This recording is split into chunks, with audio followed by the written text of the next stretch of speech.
Tales from the Video Store. Like us on Facebook. Follow us on Twitter. Donate on our Patreon page. Subscribe to us on YouTube, Apple, Spotify, or Google Play. Join our Tales from the Video Store group on Facebook and share your latest viewings, notes, and images. Additional content can be found at videostoretales.com. Make sure you rate us or give us a recommendation. The more we have, the more content we can provide. Now, on with the show.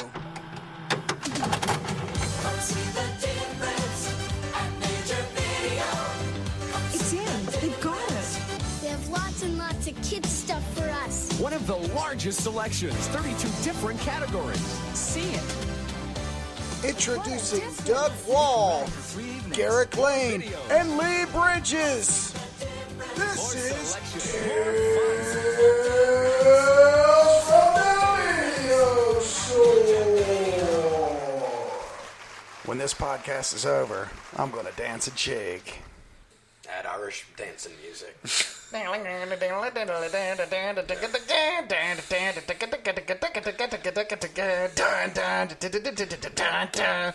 Welcome to Tales from the Video Store, number 60. This is Number 60. We are terrible at math. And you know what's funny? We've got phones here and iPads here. It would take us 30 seconds to find out what number. Too busy. Didn't even bother. Too busy. That did not occur to me last week. Nobody thought about it. 60, sure. Oh, yeah. Hey, so let's just double check this real fast, you know, and we can just clip it off. Welcome to the Last Boyscout podcast, one of the best Shane Black films of all time. Well, let's just get into it. Tony Scott, 91. It's just perfect. The most expensive at the time script that Shane Black wrote, it was almost $1.75 million. I think he got paid for it. They got the right director. They got Bruce Willis coming hot off of Die Hard. I mean, everything was there for the taking. And it's a great movie. But, man, it could have been the greatest of all time as far as I'm concerned. What do you mean by that? It's the Denzel. Yeah? It's the Denzel. I don't know what you want to call it. The Denzel Rubik's Cube, whatever you want to call it. I just have always felt that if Tony Scott could have gotten Denzel Washington in the Damon Wayans role As Jimmy Dix, paired up with Bruce Willis, not only would this have possibly gone down in history as the greatest movie ever made, but I seriously believe that there would have been 2 or 3 movies that came after it. Right. That's how great I think it could have been. yeah. But I understand what you're saying, but dude, the movie is... It's tits. Don't get me wrong. It's the greatest. It's already, like, upper echelon. Yeah. But, I mean, can dream, can he? Dude, if someone told me they didn't like this movie, it would change how I felt about them. I don't know if I could be friends with him. Right. Yeah. I'd just be like... And even if they told me, like, I just don't like action movies, I'm like, okay, fair enough. But if they did... Yeah. And they're like, yeah, but I don't like The Last Boyscout. I'd be like, what? Because this movie, it's peak Tony Scott. Every scene has cigarette smoke in it for no reason. Anthony Mackie would have been good. Anthony Mackie's good. I'm trying to think of... so Denzel Washington, yes, but who else would... How old was Anthony Mackie when this came out in 91? You mean now?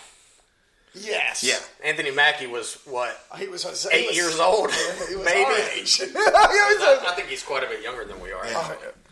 But dude, it's like Shane Black script, Tony Scott direction, Bruce Willis, Damon Wayans, Everything. The camera cuts, just every character in it is like even like the main villain, Milo, played by the comedian Tyler Negron. He's just a stand-up comedian, but he's great in this movie. Creepy as shit. Creepy as yeah. Danielle Harris, Yeah. before the beautiful days of the older Halloweens Right. and things. Yeah, she's great as the daughter. Like when she sees Damon Wayans, he's got his number. Is it shaved or tattooed in the back of his head? It's shaved in. He's bald and it's just... Yeah, he's got his number 13, which was his number. He's like, it's my high school number. He's like, oh, really? When you graduate? Like, she gives people shit continuously. She's awesome. Yeah, and one of the best kid characters in an R-rated movie that I can remember. Absolutely. That stands out. She's great in it. Yeah, and it's very similar to the movie we talked about last week, plot-wise. Yep. Chinatown, which a lot of these movies are similar. Sure. But this movie, it's illegal sports betting. Basically, this guy who owns an NFL team, nobody, attendance is down, team's in the shitter. He wants to basically control legal sports betting nationwide, and we'll just make billions. But like you say, it starts off like he gets this job to kind of watch this girl, and then something happens to the girl, and the next thing you know, he's in this this thing. But let's before that, let's go to the opening scene with stars Mr. Billy Blanks. Yeah. And it's a crazy scene. Like, it starts in a football game. Hold on a second, real fast, before you get into it. Right. I was going to say this, and I want to preface this. Okay. If anybody, when spec scripts were big, right, all agents, all managers, anybody that read movies says the first 10 pages, first 15 pages has to grab you. Oh, yeah. It has to do the thing it needs to do to continue to read. Oh, yeah. This one does. Maybe had it, it was Shane Black, it didn't matter. So, but had that been Lee Bridges, Lee Bridges would have turned that in, and some agent would have flipped the first page and said, okay, football game, Los Angeles, and started reading that. Yeah. And read the first 15 pages of this movie. Right. You would have gone through. It would have been greenlit. One would hope so. With that said. Yeah. Opens with the LA football team, and the quarterback gets a call from, later in the movie we find out the villains of the movie. The darkest football games ever in the history of mankind are in this movie. That's the only thing I can complain about this entire movie. It's like on a high school football field where they didn't have it's so dark you can't see 5 feet in front of it. And someone tells him that, if he doesn't, that apparently if he doesn't win this game, Milo calls him. Yeah, Milo calls him. That he's going to die. Yeah. And he's eating painkillers and he's just flipping out. And when he gets back in the game, he just starts shooting football players from the opposing team. He's running with the ball. He shoots a guy in the knees, another guy in the face. Yeah. And then when the cops surround him, he just blows his brains out. And that, like you said, that's how you start a movie. Like I've heard Clive Barker talk about the beginning of Scanners. Mm-hmm. And when the guy's head explodes, he's like, where are you going after that? Fucking nowhere. You are, like Garrick said, you are nailed to your seat. Yeah. And movies really don't, a lot of movies, they don't have those sort of awesome openings anymore. Mm-mm. You get 45 minutes of exposition. Because apparently every movie has to be 3 hours long now. But, then it cuts to Bruce Willis, who's he's the world's shittiest private detective. Like, he's a bodyguard / He's terrible. He's terrible. He's a drunk. He looks like shit. And, like Doug said, gets a job guarding 1991 Halle Berry. And from his best friend that was fucking his wife. Right, exactly. Yeah, his best friend who was cheating on him. Yeah. And basically his best friend was setting him up to get killed. Right. So he could just have his wife. And from there on, it starts and never stops. Yeah. Once, and it really never stops. It really does, yeah. And he's not, like we speak about these private investigators who, he's a shitty person. Yeah. But at one time in his life, he was a Secret Service agent. He saved the president. Yeah. And he just and then he said then he was done with the crooked president who was tying up women. Some things were happening, and he just couldn't handle it. He couldn't handle it, and lost his career over that. Yeah, and then after doing the right thing, he lost his career in a corrupt world. That's why he's doing the right thing. Hence the Last Boy Scout. Yeah. Like when he was, the anti-hero. Right. When he was a Secret Service agent, he was a Boy Scout. He did everything. Yeah, right. Clean cut. He did everything by the book. Yeah, exactly. But he teams up with a former disgraced football player played by Damon Wayans, Jimmy Dix, who is sort of a Pete Rose type character. He'd been caught gambling, and all this stuff, using drugs, and got banned from professional football. And just it sounds weird, like an ex-football player and a private detective. Sounds like Josh Gordon. Right? Yeah, but it worked. Everything about this movie works. It's perfect. Yeah. What? It's every scene is perfect. All the quibs, the great word. Just the script in general. I would love to pick Shane Black's. Oh, dude, his scripts are so good. Yeah. They're so witty. Right. And he's just he makes everything so like it goes at 100 miles an hour. Everything's so it's the pacing's great. Yeah. Everything's great. Right. And I've heard something he say talking about this. Kiss kiss bang bang. The nice guys. He's always talked about most people focus action screenwriters. They make the villain awesome. He's like he's like I don't do that. He's like I focus on the hero. Yeah. And then I'll get halfway through the script. I'm like, oh shit, I've focused almost none on the villain. Yeah, because, I mean, the villains in these movies, they're not, like, you know, they're not the centerpiece. He's a screenwriter, right? He's a hero-driven writer. Oh, absolutely. You know, like, I mean, the villain in this movie is played by Noah Baumbach, who's you know, you've seen him in a million movies. But basically, he's just, you know, he's like the owner of the Dallas Cowboys. So he's not like a, you know. He is a dirty bastard. He is a dirty Yeah, but he won't like last week talked about John Hughes' character. But yeah, I'm talking about like the villain in this movie. He's just like he's a memorable villain. Shelley Marcone. Yeah, but he's not like a top 10 greatest villain of all time. Oh no. Like this movie's all about Joe Hallenbeck and Jimmy Dix. Yeah. Where would you place this on like Tony Scott movies? You just said this is his best movie. If it's not, it's my favorite. Right. I would say like this, True Romance, and Man on Fire is 3 best movies. That's yeah. Yeah, I mean he. And between this and True Romance, I mean it's like yeah, right. 6 of one, half dozen of the right. other. Exactly. I mean, I love them both. I do too. I would say it's probably a tie. Yeah. Between it's kind of the epitome of early 90s action movies. If you've never seen it, it's on. Was it on Netflix? It's on Netflix, and it's The Last Boy Scout, and it's amazing. Yeah. I don't know, man. I do. Top Gun is still one of my tops. I know. I love Top Gun. I do, but I wouldn't put that in my. Why did Tony Scott jump off the bridge? We'll never know. There was not any kind of. Nope. People said, "Oh, he had a brain tumor." Come to find out, that wasn't true. You know, one or maybe top 10 grossing filmmakers of all time. Maybe he had. He had to have had something going on. Well, I mean, who does that with such a career? He could have such everything looking great on the outside, That's but true. on the inside, man, you don't know what his life was really like. Yeah. He could have had some. Who fucking knows? Yeah. And Had enough. I was sitting at my buddy Todd's house, and his wife picked up her cell phone, and she just said, "Tony Scott just committed suicide." Yeah. And I remember I was like, "What the fuck?" And it was just that crazy. Yeah. Did you see where Tarantino put his train movie Unstoppable in his top 10 movies of the decade? Mm-mm. Yeah. He loved Tony Scott. He's that's the only reason. He's like, the only reason he ever wrote Crimson Tide was for Tony Scott. He's like, I would do that for anybody else. He's like, and I stopped taking his phone calls after that because it was constantly rewrite this movie. And he's like, I can't do it. Tony Scott did Crimson Tide. Yeah. Damn, I love that one too. Yeah. I'm telling you, that's a tough thing. Unstoppable was a train movie. Yeah. With Denzel, yeah. Damn, that was a good one too. That's a good movie too. I mean, for what it was, it's like train movie. It's a great runaway train movie. It really is. Yeah. I've watched it a couple times. It's entertaining as hell. I mean, master of the action sequence. Right. You know, that turns into these great movies. Right. But they're all because of these small little action sequences. Yeah.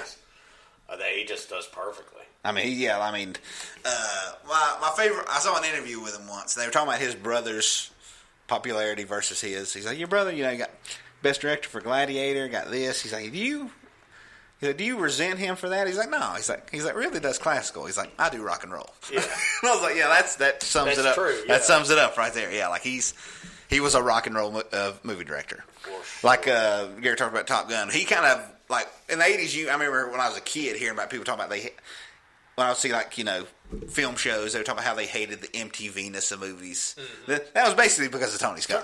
Yeah, Tony Scott was the better Michael Bay. Yeah. Michael Bay was. Without Tony Scott, there is no Michael Bay. Stylization, yes. Tony Scott was the guy who stylized. Absolutely. You can see Tony and Scott. Not just him. Everything that Michael Bay. Not just him. Joe Carnahan, all those guys. They're all just Tony Scott. Disciples. Yeah, exactly. And I think, Tony Scott produced a lot of Joe Carnahan's movies. Yeah, like that's a very good point. Like, without Narc, you're talking about Narc, right? Narc, I mean, a bunch of and was Man on Fire his last movie? No, his last movie was Unstoppable. Yeah, okay. The train movie. Yeah. And I don't think so. I think you're wrong. Lee. Am I wrong? Yep. Head or gut. I think I'm right. I think Deja Vu was his last movie. Was it? You are right. I'm absolutely right. I guess I take the head or gut. Yeah. Why did I just argue with Lee over when something? Did I just tried. do that? Am I bucking the system here? You threw your hat into the ring and then you saw it. I'm just going to wild swing. I'm just going to wild swing on this. Even if I think he's wrong, I'll still nod and I'm like, you know what? Yeah, I'll check that. That sounds right. I'll check it later. Because I'm sure he's right. Before recently, I had a lot of free time on my hands. That's all I'm going to say. Yeah, things have changed. Yeah. That's right. Yeah. A couple more years in his relationship. I'm waiting for the picture where he gets married. I'm going to be like, great, he's going to be a mute now. He's going to come here and be like, hey, what did you watch this week? He's going to be like, nothing. Was I supposed to? Where are we? What is it? Why am I still here? Oh, no, I'll get the call and be like, the wife and kids, man, they're not digging the drive. They're not digging the whole drive and me being away for that long. So, man, can we start doing it online, man? Can we start doing it some other way? We'll see. He'll call me and be like, Garrick, dude, Bonnie just did it. She said, are you watching the movie for the podcast? And I'm like,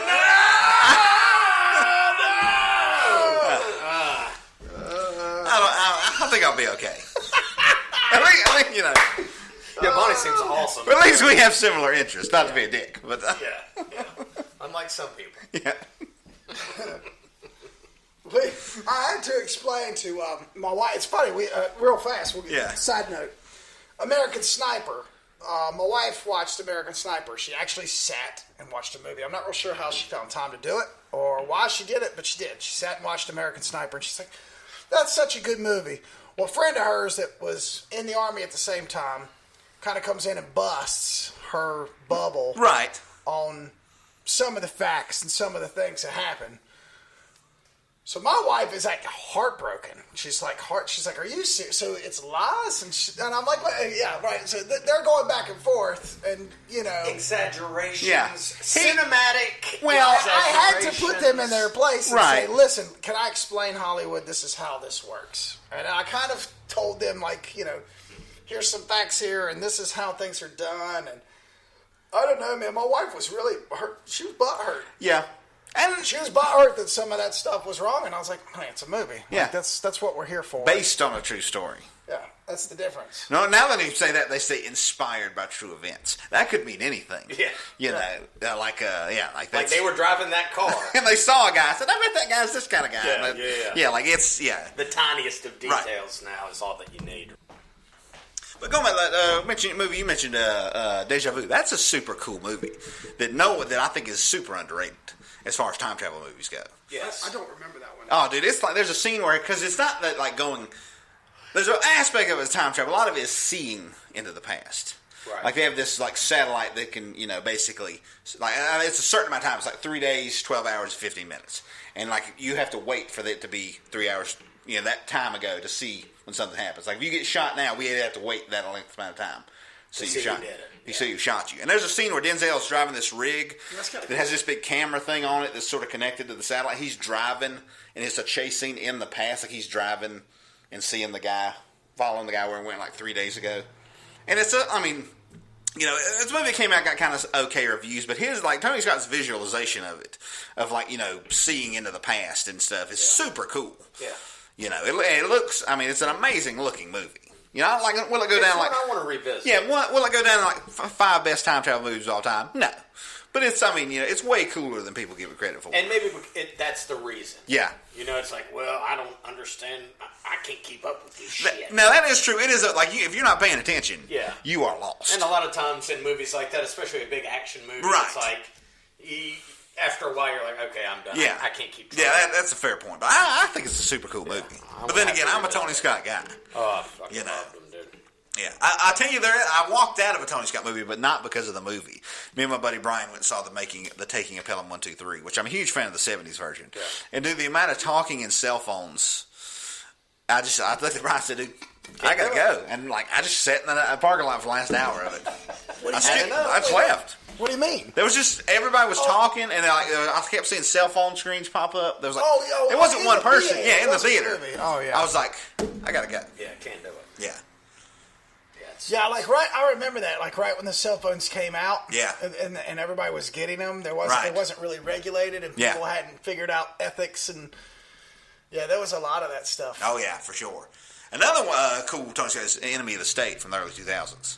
I'll tell you this about that movie. Least favorite? It's fucking unwatchable. Is it? I tried to watch it. I haven't seen it forever. I tried to watch it about 2 years ago. Yeah. And I was like, I can't do this. Now, see, I would say my least favorite, but I rewatched all the Beverly Hills Cop movies. Beverly Hills Cop 2 does not nearly hold up as well as 1. That's a movie where he was like, I'm trying to do something. That's a non-Tony Scott movie. Dude, you know what movie's good? What? You guys I'll probably get laughed at, but I liked Revenge. Oh, dude, Revenge is great. It's great. Have you seen what a good story. Have you seen if you get the director's cut of it's shorter than the theatrical cut.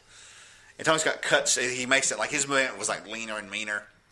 There's a scene when they Anthony Quinn then bust in on the scene. Like if you watch the theatrical cut, they just bust in on him.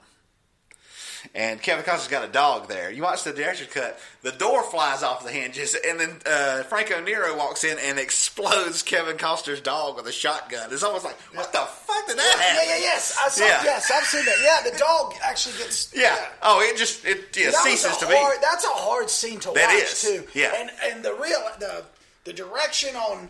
They beat the piss out of him. Oh, yeah. And in normal movies, I think the final scene, they show a cut of Kevin Costner's hand, and some dude stomps on it. Oh, yeah. And instead of doing some crazy Hollywood where he's like, he's kind of like, he's been beaten so bad that he doesn't even, he feels it, but he's so beat that he's just like, it was great. Like, it's hard to watch. Yeah, that's a good movie. It's hard to watch. That's when they were making True Romance. In the script, Clarence dies. He gets shot in the head and dies. And Tony Scott's like, he's got to live. And that was Tarantino's point. He goes, Madeline Stowe gets raped to death in Revenge. He's like, and this guy just gets to live? Yeah. He's like, nice. Like, in this movie, he's got to live. In that movie, she had to die. It's just, It's Clarence. That's it. He's got to live. Yeah. Yeah, and she does. She basically gets, what is it, $1? Or is she a quarter? No, she's free. That's what it is. She was free. He gives her to the Mexican whorehouse. Yeah. He's paying them. Oh, I forgot. Yeah, Anthony Quinn puts her in a Mexican whorehouse and tells her she's free. Yep. Oh, my. Keep her hopped up on heroin, yeah. Yep. Oh, yeah. That movie is, that's a good movie, but it's, I'm going to have to revisit that's that. That's a long that's not. There's a lot of dread in that movie too, man. Oh yeah, because during the affair stuff, know it's going to go down. Oh yeah, you know it's going to go down. Right. Yeah. You just don't realize how terrible it is. Anyway, that's a cool movie though. Yeah, I just had to bring that up because that's one of those movies, and a lot of people be like, "Revenge, which one's that?" Yeah, but it was good. And I'll tell you one thing that just occurred to me when we were, I was researching this episode. People talk. You need an electrician. Well. Is that guy still out there? Anyway, but talking about Ridley Scott versus Tony Scott. Mm-hmm. Yeah, Ridley's probably a better director as far as being an artist goes. Tony never made a Ridley Scott movie. If you watch the Ridley Scott movie Black Rain, that's a Tony Scott movie. That's a Tony Scott. Because after Blade Runner flopped and Legend and all these movies, Tony's the older brother. No, Ridley's older. Ridley's older. Yeah. Really? Yeah. The younger brother learned all the tricks of the trade. Yeah. So I'm going to go just do it a different way. Huh. Right. Yeah, he's younger. There was a third brother, but that died of cancer.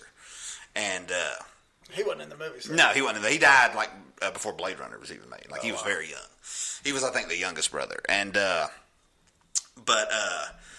Ridley, Black Rain, that's a Tony Scott movie. Absolutely. He was because at that time his brother, Tony he'd made Top Gun, he was hugely successful. So you can say sure Ridley's got a couple Oscars, but Tony was, he was his own man throughout his entire life. And maybe it was just time for him to check out, It's all weird. Yeah, very weird. It was one of those strange. Now I'd say my least favorite is Spy Game from 2001, Robert Redford and Brad Pitt. That's a very forgettable movie. Not good. Yeah. You talking about, what was the movie you said was Enemy of the States? I haven't seen that in forever. I tried to watch it about 2 years ago, and it's just so dated today. Right. Trying to watch it, I was like, well, the whole movie is going to be like this, and I'm 30 minutes in, I'm good. Yeah, fair enough. Yeah. I'm not going to do this. Yeah. It kind of, Some movies get by, some don't, with the technology thing, but that one is such a technologically right. It's all based on. We talked about that a few months ago. Techno thrillers like movies like The Net. Yeah. They just age terribly. Yeah, you can't watch. Try to watch The Net today and see how far you get. Oh my gosh! Yeah. Same with. Yeah. I can see it just didn't work. No, absolutely.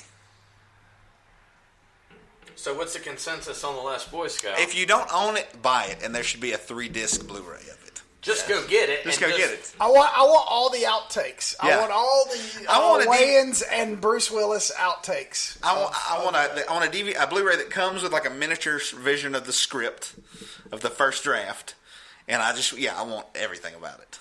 Yeah. One thing I did read about it is several years after the movie was made, both Shane Black and Tony Scott both felt like whatever was in that script was better than what came out on film. Right. And I would love to just... I would too. Just get my hands on it. You can actually get it. Yeah. There's actually a website out there called Drew's Scriptorama. Scriptorama, yeah. I would love to just read it. Yeah. Just If you to download it, you can download the PDF of one of the versions. See, I Which don't know version? which version. Yeah, but there'll be a you date can- on it, You can yeah. get it. There'll be a date on it. So you can read But it. I've heard that about a lot of Shane Black's first draft. Like Fred Decker talked about the first draft of the Monster Squad. It starts at Dracula's Castle, but they don't come in on horseback. They come in on a Zeppelin with Gatling guns. And he was just like, "It's a $7 million movie, Shane. What do you think we're doing?" He's like, "That's the whole." Sorry, say that again. Fred Decker said the original first draft of the Monster Squad. You know, it opens at Dracula's Castle, Van yeah, Helsing. yeah. But he said they didn't come in on horseback in the script. It was on a Zeppelin. When they had Gatling guns and stuff and cannons shooting You're at fighting it. Dracula? Yeah, and it was just like, this is not a James Bond movie, dude. This is $100 million movie. You've outpriced us. Yeah, he's like, we could shoot this, but then we couldn't shoot the rest of the movie. He said, so it ended up just being a bunch of guys on horseback. So I'm sure his scripts, like, they're all like that. They're all just huge and, you know. Yeah. Funny side note, and I probably said this because we've done 60 of these episodes, but I'll say it again. Okay. I waited on Shane Black and his family one time when I was out in Los Angeles. Oh, really? Yes. Yeah. And it took me the whole time I was serving him to get the balls. Because, you don't know. Some don't like to be approached. Some don't like to, everywhere they go. Yeah. However, He's with his family. a writer, and he's only been in one movie. And that's why I kept going through my head going, you know what, it's Shane Black. I bet not many people recognize him. Right. Me being a filmmaker, of course, I recognize him. Yeah. So he comes back. So after the bill, I still didn't get the balls. I didn't get the balls to say anything and put the bill down. He comes up, so blah, blah, blah, blah. I go back to the waiting station. So he didn't tip. It was cash. So he comes over to tip me. Right. And he walks like right at the wait station and he calls me and I walked over and he gave me the tip. Uh-huh. And I did it. I was like, I just want to tell you, I grew up on your movies, man. I love your movies. I love Predator. I love it. Keep it up. And he was like, thanks, man. That means a whole lot. And I was like, yes! Second question. Good tip. Oh, yeah, it was a great tip. See, there you go. So that tells you a lot. Yeah. Like, I've read articles about celebrities who are just shitty tippers. I'm like, That was why? a great tip. Yeah. And also that he was nice. Yeah, about it. he kept eye contact, and he's like, thanks, man. That means a lot. And I was Yeah. like, I'm a writer. I'm going to UCLA, and Yeah. like, dude, That's awesome. you're half the reason I'm here. Yeah. Of course, that's what I should have said. Yeah. I didn't get that out. Right. I did the timid, man, I love your work, and thanks, man. Is there anything I can do for you? Yeah. Dude. My name's Garrick. Come into the wait station. Come into the wait station. Gobbleneck Lane. Can do a couple tricks for you. That's Kevin Spacey, huh? In the bathroom Dude, when I met George Romero, I have no idea what I said. It was just, I think I just yelled, I like movies. I don't even know.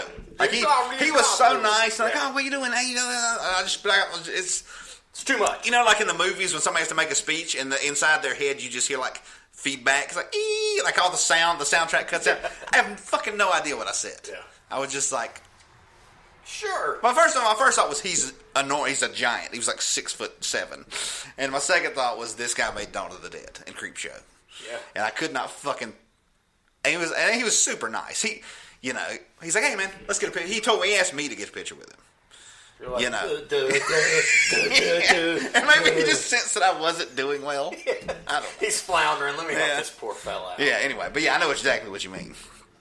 It was awesome, but Yeah. it was. Yeah, I mean, I did have my moment where I was like, "Hey, man, your stuff is." And then I'm 20 years old at that point in time. So Predator and Last Boyscout. Yeah.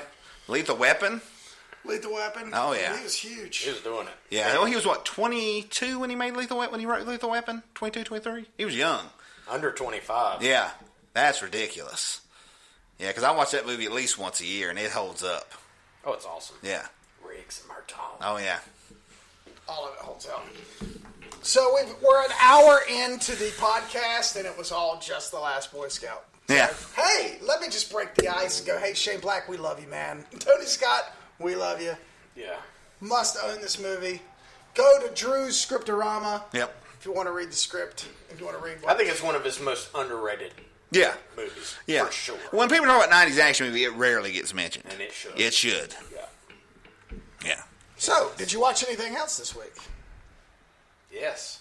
Did you? Did you watch anything? I did. You want me to start? I'll start. Sure, go ahead. I Garrett. watched, actually, Must not have been very good. all right, hold on, let me Google it.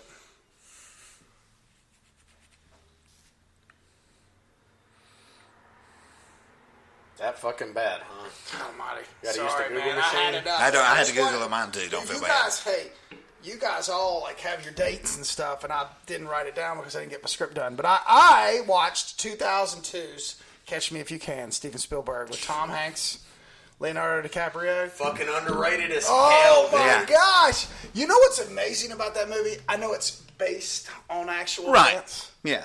but a lot of that stuff happened in his More book. of it happened That than never didn't happened. happen. You can't do that anymore. You can't write checks. Yeah. Because I remember I did that a couple of times. Oh, you tried. Yeah, I did. I'm Yeah. gonna be honest. I did. I was able to forge checks. Yeah.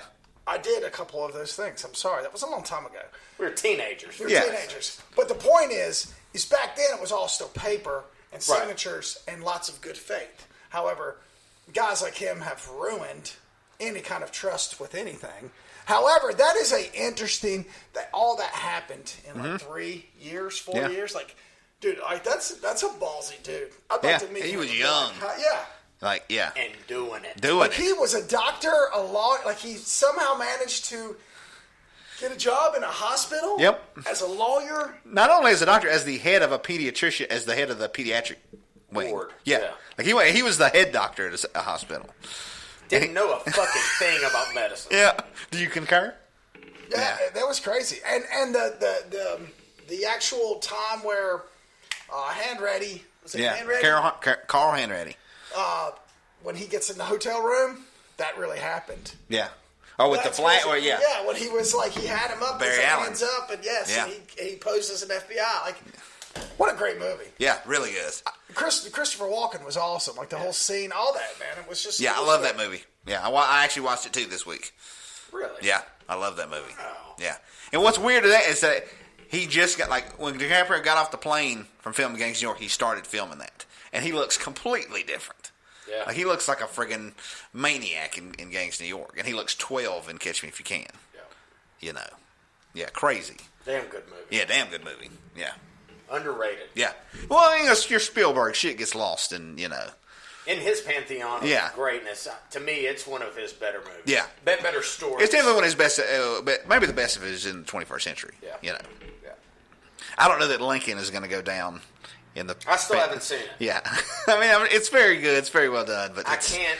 I it's- see 2 hours and It's fucking you know, knows how long it's it a is. it's a showpiece for Daniel Day-Lewis. It's not, you know, That's kind of it's what I not figured. a movie like Catch Me If You Can is. Right. You know, where you. Whereas great as DiCaprio was, you could have put somebody else in there, and I still would have. Oh, yeah. I still would have loved the movie Yeah. just because of how well Yeah, it was but directed. and it looks amazing too. it does. Like it looks like that sort of early to mid '60s how you think it Like would look. cool. Yeah. Yeah. Tom Hanks' Boston accent's terrible, but besides Yeah, that, you get that's that. true. Yeah. Although I do love when he tells the joke. Knock, knock. Yeah, who's there? Go fuck yourself. Go fuck yourself. That's great. And then they come back to when he's talking to his supervisor. Sir, would you like to hear a joke? Yeah. yeah. Yeah, Knock, yeah. knock, and then they cut it. And that's, Right. That's the best part. Yeah. But you're right. No, accent's not very good, but Yeah. It's a minor complaint. exactly. That's a It's like darkness on the football field. Right, You know, exactly. it's like, Who cares? who gives a fuck Yeah. at the end of the day? Another anti-hero who, it's kind of like Jordan Belfort in Wolf of Wall Street. You do all this horrible stuff, Right. But you do such horrible stuff so well that you end up getting, Employed by the other employed side. by the other side. Yeah.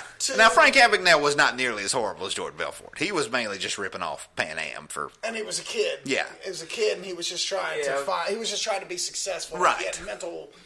He just had this drive to... Yeah. Yeah. Whereas Jordan was like, I'm robbing people. And Yeah. Yeah, he's a scumbag. I Yeah. know you love him, but... It's funny. I've been listening to a couple of his podcasts, and he's just the ultimate... He's still an ultimate scumbag. Yeah. Yes. It's still all about him. And it's the truth that you just start looking at those books, and you read his book, and you do a little research, and you really don't know how much of that was true. I know a lot of that was true, but how much of the other stuff was true? Right. The embellishments that Right. make him like look like the this. boat, and all this stuff. Hey, I mean, we could write a Oh, sure. over dramatic story of our high school Oh, yeah. shenanigans, and people would read it, and Yeah. I don't know. I mean, we could amp some stuff Like- up here and there and make things sound a lot. You know what I mean? Like we were talking about with American Sniper, you put the based on a true story in it. A lot of people take it as what I'm Like, saying my is wife- true. My wife took it. Like Right. my wife was actually butthurt when she found out that there were some situations that weren't true. Right. So Yeah. it's it's one of those things Right. based on actual events. All right, well, not based on actual events. The other movie I watched is one that's up for lots of Oscars. The Marriage Story on Netflix. Okay, you finished it? Yes, with Adam Driver and Scarlett Johansson, and it's wonderful. Now, it's probably wonderful for me because I went through it. It's the whole movie is based on two people that are cool with each other. They just don't want to be married anymore. And just the way he does it is so good. They're kind of like, I don't want to be married to you anymore, and I don't want to be married to you. All right, so let's split up. And instead of trying to just figure it out by themselves, she employs a lawyer, and he employs a lawyer. And the lawyers and the fights over all the nonsense with the child. He wants to stay in New York. She wants to stay in Los Angeles. Laura Dern's great as this like relentless lawyer, and these lawyers end up making everything a lot worse when they're sitting there going, why can't we figure this out? There's some scenes, man, that last. There's one scene that starts off with them sitting down in the living room, and they're like, so these lawyers are pretty intense. We could do this without them. And so they're like, okay, so let's talk. And there's a moment they sit there in the scene, and they're both just looking at each other. And it must sit for like 4 minutes, and it's real. It's like 4 minutes. You're like sitting there, as an audience, you're sitting there going, "I feel this. Like this is happening. How do we do this?" By the end, he's punching holes in the wall, and he's like, "I hate you. I wish you were fucking dead." You know what I mean? And the whole scene, it's like, this is marriage, and this is marriage. This is separation and divorce with children, and it's so good. I mean, it's so real and it's so good. You got to see it. Yeah, I mean, you really do. The dialogue's great. The performances are great. It's great. That's it. I only watched a few things. That's all you watched? Yeah. Okay. Yeah, I was at the Hickory Furnish Bar all weekend. Okay. So. I watched A couple of porns. So. But those only take 10 minutes. Yeah, I was going to say, you finished a whole one? Like... Well done. It's like, Yes. Took like 3 minutes. Anyway, go ahead. I'm sorry. He's been watching the same one in 2-minute increments for 20 years. Anyway, but no, I watched from late 70s, early 80s, Hammett movie directed by Wim Wenders, produced by Francis Coppola. It's about Dashiell Hammett, the guy who wrote The Maltese Falcon. He was a private detective and then got chronic non-contagious tuberculosis. And ended up becoming a crime writer and wrote, the Maltese, but basically created detective fiction, what we know it today. Before that, it was like Agatha Christie. It was like a lot of rich people and and it's about him. It's about him sort of like he's already a writer. I think he's written a couple books at this point, and he gets pulled, like he was a Pinkerton detective for the Pinkerton Detective Agency. And he gets pulled into a case, and it's not great. Wim Wenders and Coppola both swear the other one ruined the movie. And it was kind of in the early 80s when Coppola was still, huge. Oh, sure. And it looks very fake on purpose. Like it's very stylized. Like it is supposed to make you feel like you're watching a movie from the 30s or 40s. And Frederick Forrest, like he was chef in Apocalypse Now. He plays Dashiell Hammett. And he looks just like him, silver hair, big mustache, But it's okay. Like, it's on Prime, If you're interested in crime fiction, but otherwise, I probably wouldn't bother. Right. And the only thing I watched a couple of documentaries. One is I guess it's a documentary series. It's on the Shout Factory Roku channel. And what it is, they call it a reality show. It's a basically a 12-part interview with Roger Corman and his wife, going through their entire career. Right. And it's called Cultastic, Life in the Trenches. And each show is a subgenre. Like, sci-fi movies, horror movies, gangster movies. And he just goes from all these movies he made, a lot of which are available from Shout Factory on DVD and Blu-ray. And it's really good, but it's not a show. It's, it's a giant special feature that's... It's a giant interview. Yeah, it's a giant. It's not... I thought it was going to be a reality show when I first heard about it. It's just 2 talking head interviews cut with, footage. It's really good. Yeah. I mean, don't get me wrong. If you're interested in that sort of 70s low-budget filmmaking, I can't recommend it highly enough. I did see something else. Okay. What you just said spawned this. Okay. I watched Smoke and Mirrors. Okay, the Tom Savini documentary. Yes. What'd you think of it? Good. Oh, dude, yeah. I love that. Dude. Yeah. Terrible taste in women, but other than that, Yes. amazing guy. He did a lot of stuff, man. Like, it's amazing. Yeah. Anyway, I'm sorry, I didn't mean to interrupt. Yeah, It just reminded me. Oh, I did actually sneak that in, too. Yeah, that's a great documentary. Yeah. And other than that, I watched. It's a movie. Here's the thing. I've seen it before, but I think the version I saw was on Vimeo or something. It was a feature. It's on Prime. It's a feature-length documentary called Chuck Norris versus Communism. And the version I originally saw didn't really have any reenactments. It was just interviews. This one has in like the 70s and 80s in Romania or Czech, somewhere in Eastern Europe. I want to say Romania. This woman, every Eastern Bloc country had a census board where a foreign movie would come in, whether it be Rocky, whatever. They would have to see if there were any anti-communist things in them, and then they would snip them out, and then they would redub them. Now, of course, most American movies have what they would consider pro-capitalist, propaganda. Someone talks about money, you see people, like if people had like a whole bunch of food, like if they had like Thanksgiving dinner, that would be cut out because these people don't have any food. And so they would just have to basically make every movie a communist version. Right. Well, this woman who was on this board, she was in charge of getting the videotapes. So she starts dubbing them unedited in, Ukrainian. But she's doing all the voices. And then she starts distributing them to these illegal film clubs throughout Eastern Europe. And people people could go watch Rocky. They could go watch Conan. They could go watch. She said action movies and musicals were the most popular because they're the most visual. And up until like 1990, she was doing that. She could have been executed. These people had the secret police bust in these people's room. They're sitting there watching The Sound of Music. That you get hauled to the gulag and you're never seen again. Yeah. And she was not in spaghetti westerns were hugely popular. Right. And she was like a folk hero.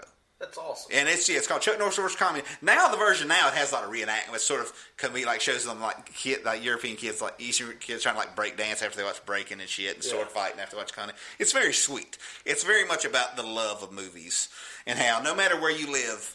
Like the Last Boyscout, action is the universal language. Yeah. You show a movie to some kid in Zimbabwe, and he'll get it.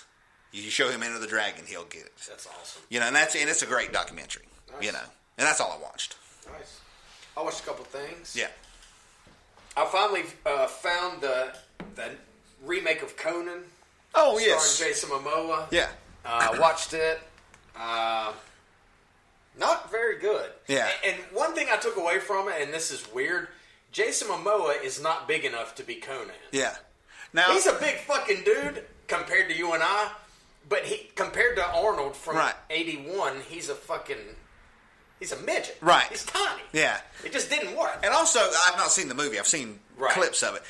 He should have a beard if he's going to be a tough guy. I don't think he can grow one.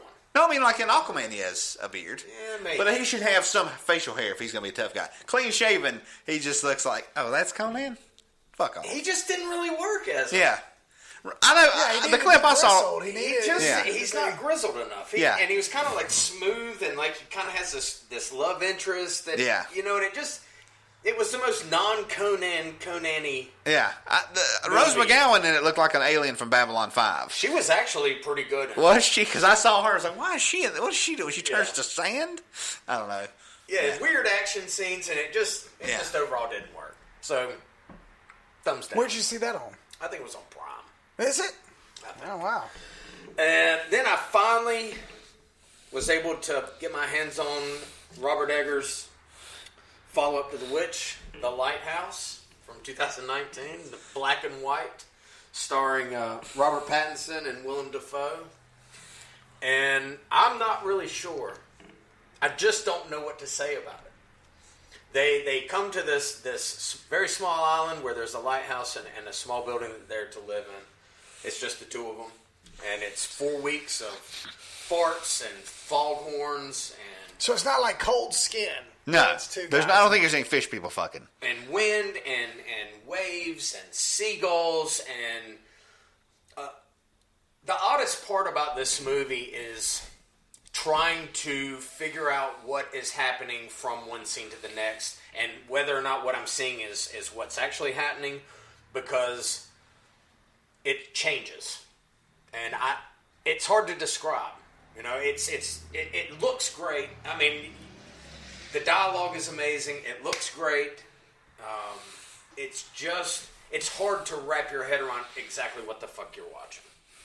You know, there's a scene in it where Pattinson loses his cool, and he's screaming at Willem Dafoe's character, and he's like, "If I had a rare bloody steak, I'd fuck it." Because he's so tired of the shit they're eating. Right. They can't leave. They're supposed to be there for 4 weeks, and a big storm comes. And then from that point to the end, it could be 5 years, it could be 5 days. You don't have any idea how long they've really been there or what the fuck is really happening. My buddy said that it was so claustrophobic it was uncomfortable. And now he watched it in the theater, but he said that it was so... I could not imagine watching that movie in the theater. That would have been... Like you say, uncomfortable. Exhausting. It would have worn me out, man. It's crazy. Yeah. It's just chaos. Just chaos on top of chaos. And it's cabin fever, right? Is that what that's basically what they're trying? Yeah, mixed in with like... madness and... Yeah, and like old, like, sea wives' tales. Like, you know, there's a scene where this seagull gets in front of a door, and Pattinson's trying to get in there, and he throws a rock at it, and Defoe's character's like, don't ever fucking attack a seagull. You know, the souls of dead sailors reside in these seagulls. Like, you don't fuck with shit like that. And some other things. There's only 2 people in the whole movie, right? No. Oh, okay. Well, I mean, there's kind of some other stuff going on, but whether any of it is real or not is hard to kind of equate. It's one of those things. Yeah, it's cool. Here's the Compare Joker. The Joker is a guy that everybody thinks is crazy, but here's the difference. The Joker knows he's crazy. Neither one of these guys know how crazy they really are. That's how interesting. That's how fucking crazy they are. Does that make sense? Yeah, Okay. That's interesting. Yeah, it's something, man. Is it something worth watching or not? Yeah, I think you would enjoy it just for the filmmaking aspect of it. Oh gosh. Oh yeah.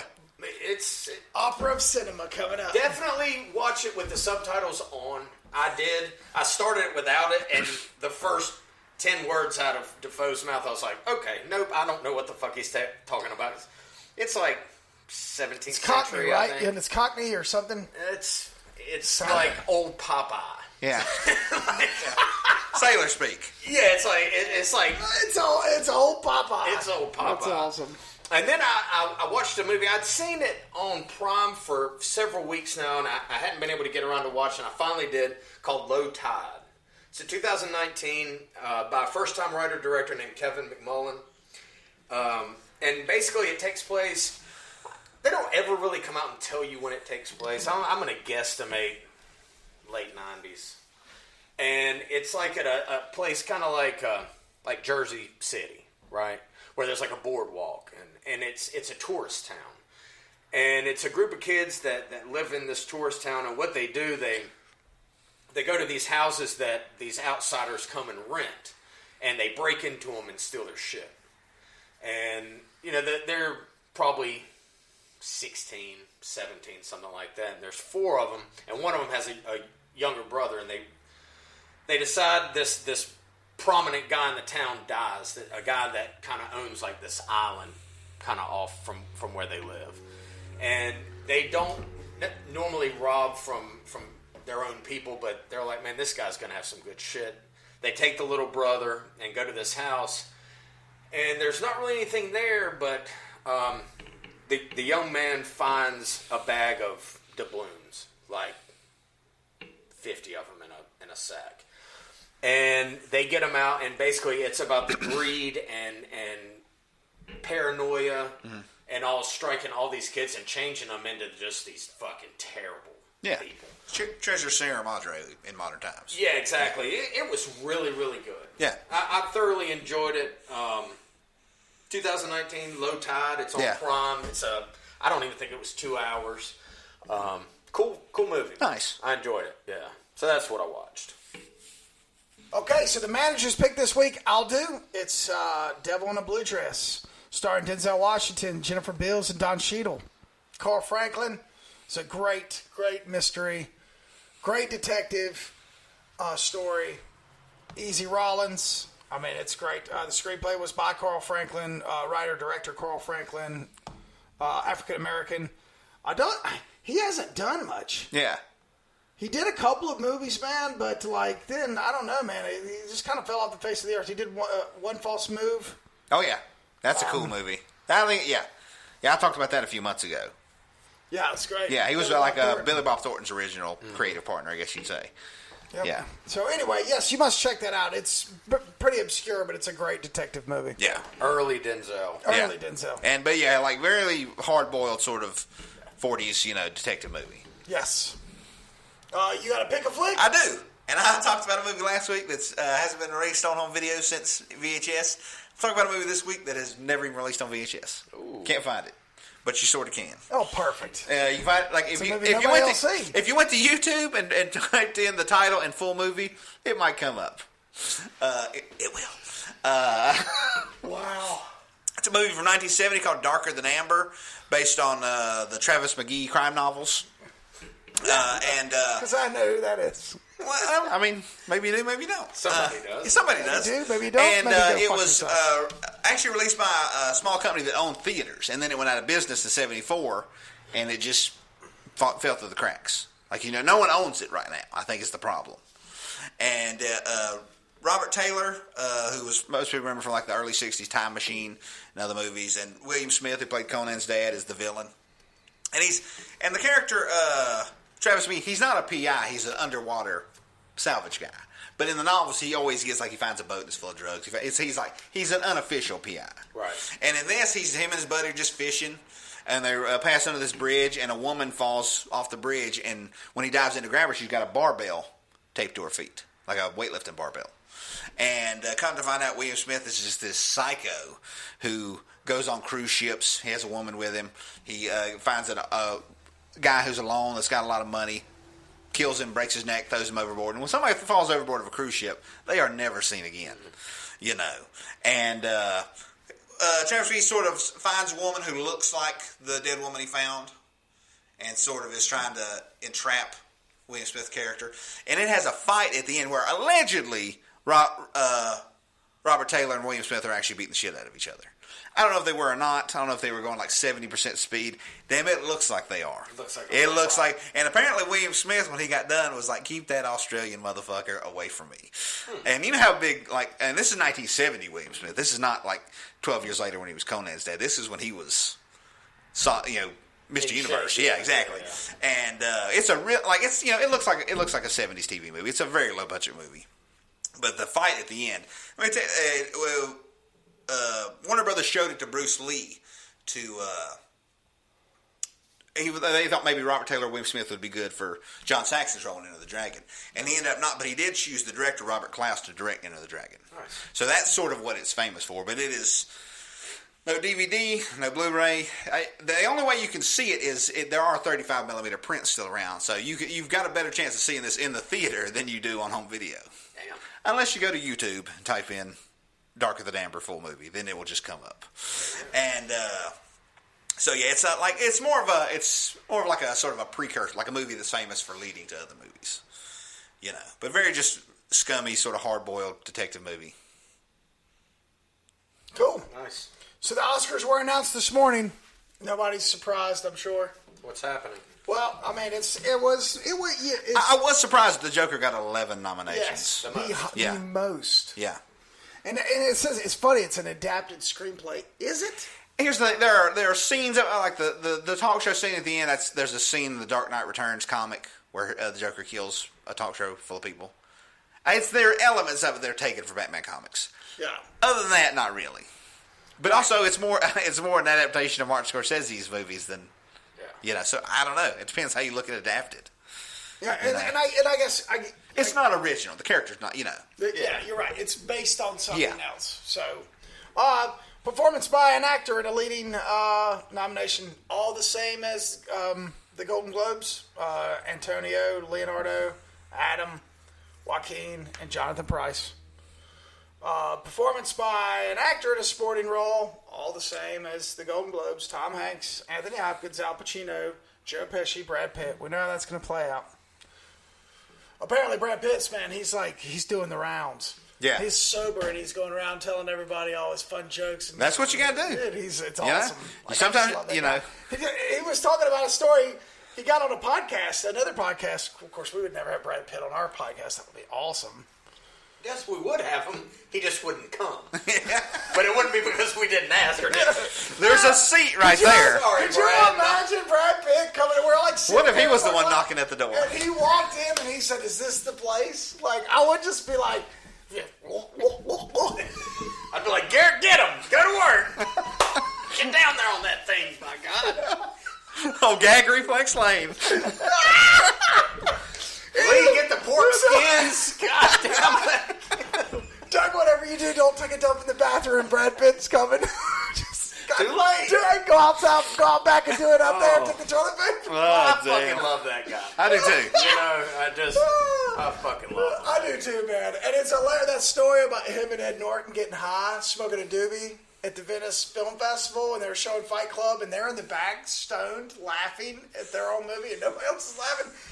And the director of the Venice Film Festival hated the movie so much that he left, and they laughed at him as he was walking out. That's what a good. Oh, yeah. I love that guy. Like, how can you not love that guy? Yeah. All right. Anyway, I'm on a sidetrack. Oh wow! Performance by an actress in a lead role, same as Golden Globes. Renee, Charlize. Oh, actually, Charlize. No. Yeah, Scarlett Johansson, Cynthia Erivo, and I don't even know how you say that. Saoirse Ronan. That's an Irish name. I have no idea. Irish. It's one of those Irish names that's so Irish it sounds Renee vaguely Wignac, Arabic. of course. We all know these. And then Kathy Bates for Richard Jewell. Yeah. Where did that come from? Did you see where Adam Sandler posted a picture of her from Water's Boy? Like, congratulations, Mama. He's like, good news, bad news. I didn't get it. Good news, I don't have to wear a suit anymore. Also, congratulations, Mama. That's awesome. Laura Dern, Marriage Story, she'll win. She is that good. Yeah. After watching that, I realized why she won it. She's perfect. Scarlett Johansson in Jojo Rabbit. So, you got Scarlett Johansson. Or Johansson, whichever one. Scarlett Johansson. Sure. But that's not where I'm going with this. What if she won twice? She's got a nominee for Best Actress and Best Supporting Actress. Yeah. That's pretty good. I'll give it to her. That's pretty I haven't impressive. seen either one of the movies, but I'll admit that's impressive. And then wait, while we're talking about all our wonderful ladies, there's just one more that we all know and love. Margot Robbie is up for supporting in Bombshell. Oh, yeah. Which wasn't in the Golden Globes. Right. Yep. Margot Robbie at Bombshell. How about that, man? There was I guess it was the MTV Movie Awards. You remember like the mid-90s, Jim Carrey was the biggest thing on earth. He got nominated for Best Actor twice in the same year. Yeah. He's like, the only one greater than me is me. And he got up and he accepted the award from himself. Yeah. And, that's the only other time I can remember that happening. And then you get into the stuff that I like. Cinematography, The Irishman, Joker, The Lighthouse, 1917, Once Upon a Time in Hollywood. I haven't seen The Lighthouse or 1917. but I will always vote for Robert Richardson. I got 1917 is going to win. It's a one-shot movie. I think that'll win. It is definitely going to win. Yeah. It's one shot, right? Yeah, it's one shot. It's kind of like Birdman. Yeah, They did it all or in one Rope, shot. his crime. Yeah, Fair enough. Right, and that's Roger Deakins. Yeah. Who's, right. I mean, it's Roger Deakins. No, I mean, he's been around for years. Costume design, The Irishman, Jojo Rabbit. Where's this Jojo Rabbit? That's a foreign movie, isn't it? It's I guess it's. I'm not sure. The director's from New Zealand, but I think it was made in Germany. So I really don't know what. Well, so why is it? Oh, so it's in the America. It's getting. It might have been produced by an American company. Maybe that's what it is. Yeah. Because otherwise it would be. It looks hilarious. It does look. Yeah, I hadn't had a chance to see it. Joker. All right. So anyway, let's go to the big ones that everybody cares about. Directing. That's going to go to Sam Mendes. Yeah, probably. I think so. I mean, if this movie is as incredible as everybody says it. Plus, it's a period war movie that's one take. That was what the Oscars were made for. It's going to be hard to beat. Yeah. He could have directed a movie called Give Me an Oscar, and it couldn't be any more blatant. Yeah. But this is funny. The Bong Joon-ho. Yeah, Parasite. I want to see that. I want to see this. Yeah. But there was a meme this morning that went all over Twitter. And it was hilarious. So I guess they set up a camera. Yeah. While he's watching the Oscars, and he's got this whole room of all these people, I guess, that worked on this movie.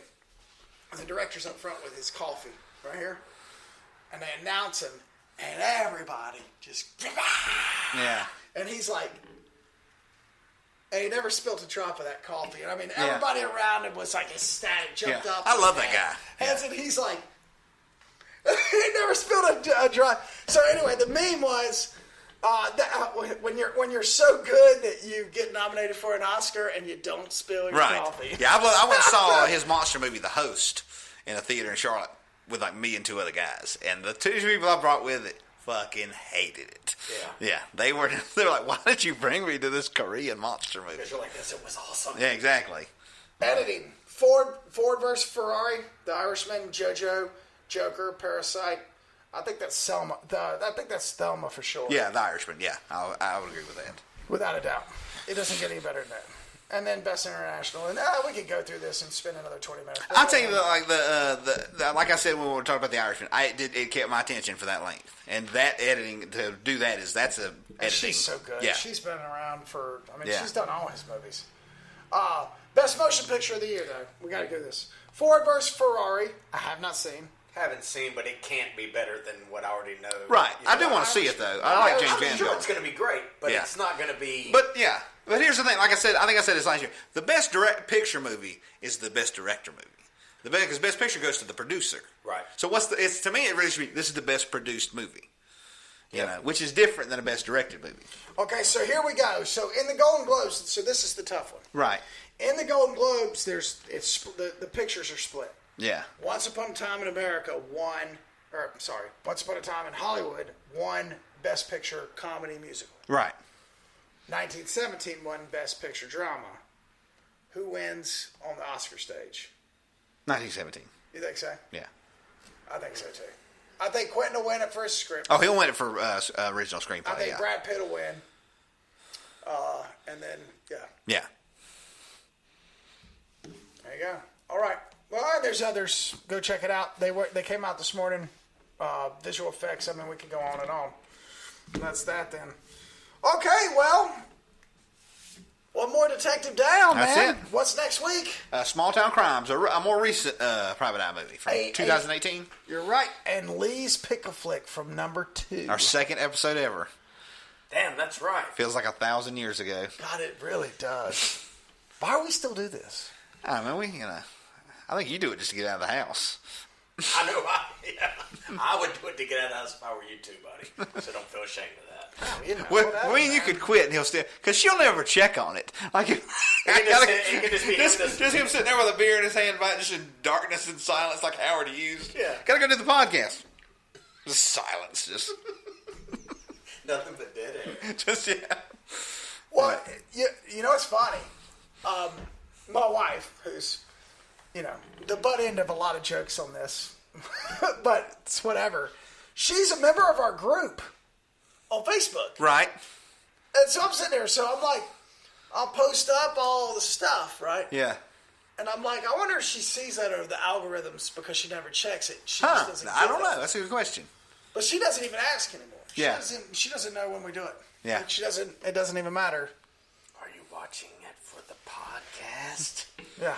Are you watching this movie for the thing? That is the death knell for sure. Hey, but in her defense, she does not complain about it. She doesn't tell me to stop. She doesn't tell me There you you go. can't Fair do enough.